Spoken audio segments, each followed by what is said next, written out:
RDDT stock tomorrow, Thursday.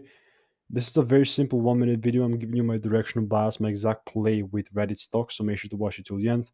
Sitting at like 11% down. Just for more context, though, I'm using my strategy that has previously given me thousands of wins in 2023.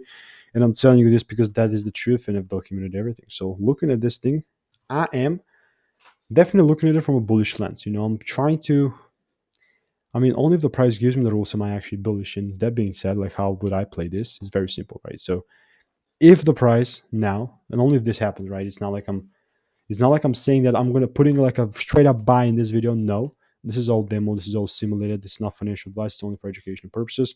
If the price, in examples like this, comes into my demand area and then gives me a double break, only here am I actually pulling the trigger, right? And nothing other than that. So this is when my rules are met. Came into a demand area, beautiful opportunity to the upside. So that's how it's played.